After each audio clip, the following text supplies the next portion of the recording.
Hello everyone.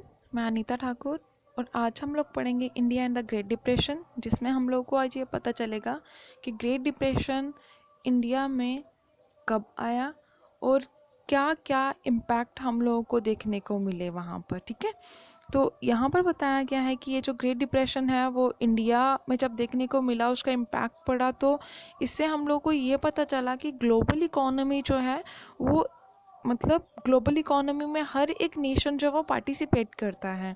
तो अगर global level का ये डिप्रेशन है, दैट मीन्स कि इंडिया उससे अलग नहीं है। नाइन अर्ली 20th सेंचुरी में देखा गया कि ये इंडिया में इम्पैक्ट्स इसके देखने को मिल रहे थे डिप्रेशन के, जिसकी वजह से वर्ल्ड का हर एक पार्ट जो था उसमें ये क्राइसिस देखने को मिल रहे थे। और हर एक पार्ट में ये कुछ ग्रुप्स कुछ ऐसे इम्पैक्ट भी थे जो सिमिलर ही थे हर एक नेशन में। लाइफ्स जो थी हर किसी के अफेक्ट हो रही थी, इकोनॉमीज़ भी अफेक्ट हो रही थी, सोसाइटीज़ तो वर्ल्ड वाइड जो थी वो अफेक्ट हो ही रही थी। ठीक है, और 19th सेंचुरी में देखा गया कि कॉलोनियल गवर्नमेंट कि जो इंडिया में ब्रिटिशर्स रूल करते थे, उस टाइम पर एक्सपोर्ट जो था वो सिर्फ और सिर्फ एग्रीकल्चर गुड्स का होता था इंडिया से, और इम्पोर्ट होता था मैन्युफैक्चरर्स का। ठीक है, और उसके बाद यहाँ पे बताया गया डिप्रेशन ने इंडियन ट्रेड को बहुत तेज़ी से अफेक्ट करना शुरू कर दिया। इंडिया के एक्सपोर्ट और इम्पोर्ट जो था वो नियरली हाफ हो गया 1928 से लेकर 1934 के बीच में। इसका मतलब क्या हुआ, क्योंकि ये जो ग्रेट डिप्रेशन था उसका इम्पैक्ट इंडिया में कब देखने को मिला, उसका इम्पैक्ट इंडिया में 1928 से लेकर 1934 के बीच में देखने को मिला, क्योंकि ग्रेट डिप्रेशन जो था वो इंडिया में इसी टाइम पीरियड में आया था। अगर हम लोग इंटरनेशनल प्राइसेस की बात करें, वो तो डिक्लाइन हो ही चुके थे। अब इंडिया के प्राइसेस जो थे वो भी डिक्लाइन हो रहे थे। 1928 से लेकर 1934 के बीच के जो टाइम पीरियड था उसमें व्हीट प्राइसेस जो थे इंडिया में वो 50% गिर चुके थे, डिक्लाइन हो चुके थे। पीजेंट्स थे, जो फार्मर्स थे वो, और साथ में जो अर्बन ड्वेलर्स थे, पीजेंट्स और फार्मर्स से ज़्यादा कौन लोग सफ़र हो रहे थे, अर्बन ड्वेलर्स। क्योंकि वही लोग, अर्बन ड्वेलर्स जो थे, जो लोग शहरों में रहते थे, ठीक है, वही लोग तो पीजेंट्स फार्मर्स से लेके जाते थे ये एग्रीकल्चर गुड्स जो थे। अब एग्रीकल्चर प्राइसेस जो थे वो बहुत तेज़ी से गिर रहे थे। कॉलोनियल गवर्नमेंट ने, जो कि रेवेन्यू की एक डिमांड करी हुई थी कि रेवेन्यू आप लोग टाइमली पे कीजिए, तो ये जो पीजेंट्स थे और फार्मर्स थे वो डे बाय डे उनकी मूवमेंट्स चल रही थी, प्रोटेस्ट चल रहे थे कि आप रेवेन्यू डिमांड को रिड्यूस कर दो।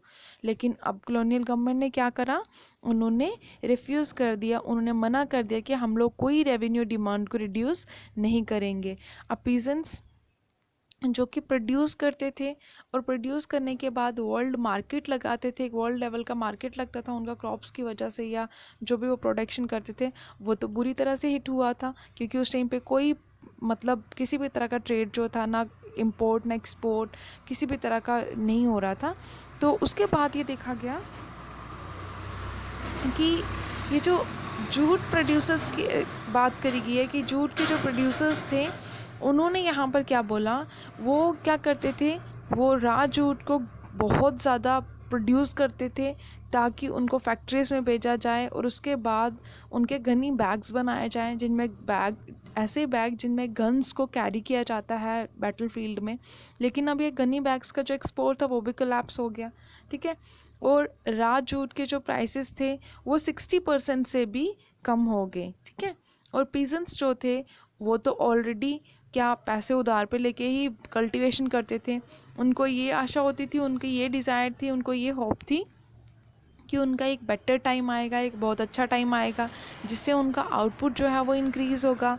उनको ये भी आशा थी कि उनकी इनकम जो है वो भी बढ़ेगी, और ये जो लोअर प्राइसेस हैं उन्होंने ये कभी नहीं सोचा था कि प्राइसेस इतने ज़्यादा कम हो जाएंगे, वो ज़्यादा से ज़्यादा कर्ज में डूबते चले जाएंगे। बंगाल के ग्रोवर्स जो थे उन्होंने एक लैम्प लिखी जिसमें ये बताया कि हम लोगों को ज़्यादा से ज़्यादा जूट प्रोड्यूस तो करा हम लोगों ने भाइयों, लेकिन हम लोगों को यही आशा थी उस टाइम पर कि हम लोगों को ज़्यादा से ज़्यादा कैश मिलेगी, और उसी की वजह से हम लोग ज़्यादा से ज़्यादा किस में फंसते चले गए, कर्ज में डूबते चले गए। तो हमारी ये जो होप्स थी, हमारी जो डिज़ायर्स थी, वो तो ख़त्म हो गई।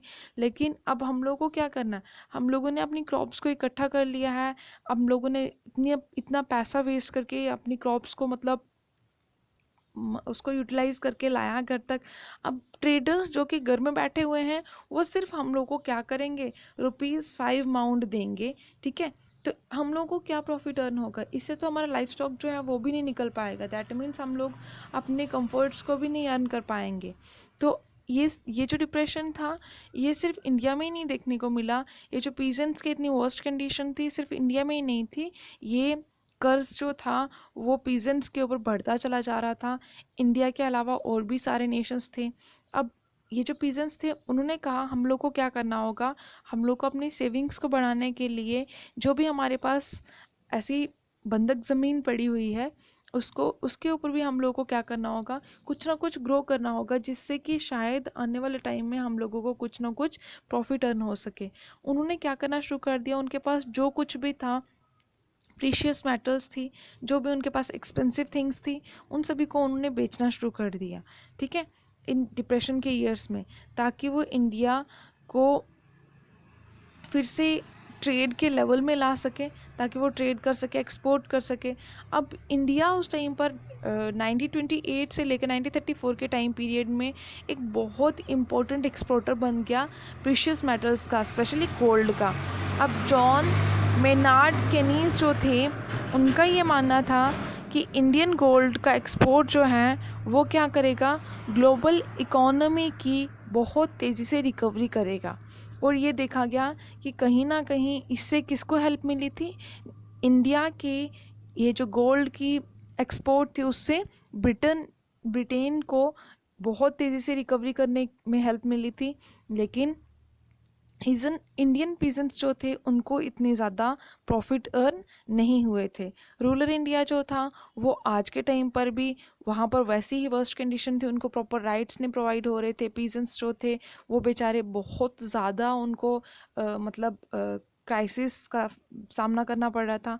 महात्मा गांधी ने उसी टाइम पर सिविल डिसोबीडियंस मूवमेंट को लॉन्च करा 1931 में, और उन्होंने उसको बहुत दूर तक लेके गए। दैट मीन्स कि उन्होंने पीजेंट्स को, फार्मर्स को बहुत ज़्यादा सपोर्ट किया।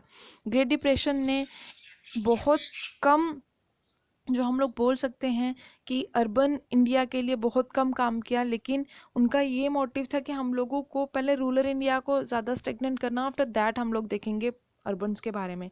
प्राइसेस जो थे वो मतलब डे बाय डे क्या होते जा रहे थे, गिरते चले जा रहे थे, रिड्यूस होते जा रहे थे, डिक्लाइन हो रहे थे, जिससे फिक्स एक इनकम जो थी वो प्रोवाइड नहीं हो रही थी, जिससे कि लोग जो थे वो रेंट प्रोवाइड नहीं कर सकते थे। मिडिल क्लास की सैलरीज जो थी वो नहीं निकल पा रही थी।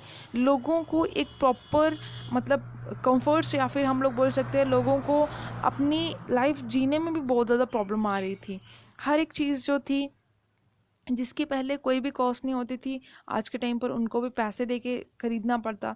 इंडस्ट्रियल इन्वेस्टमेंट जो थी वो डे बाय डे अब थोड़ा थोड़ा करके ग्रू होना स्टार्ट होगी, जैसे गोल्ड का एक्सपोर्ट स्टार्ट हुआ था, जिसकी वजह से अब ये जो टैक्सेशन जो थी उसको बढ़ाया गया ताकि इंडस्ट्रीज़ को प्रोटेक्ट करा जा सके, जिसकी वजह से नेशनलिस्ट का जो ओपिनियन था उन्होंने भी प्रेशराइज करना शुरू कर दिया कि ज़्यादा से ज़्यादा इंडस्ट्रीज़ को लगाया जाए, ताकि इंडिया जो है वो भी रिकवर कर सके और पूरा वर्ल्ड जो है वो इकोनॉमिकली स्टेबल हो सके।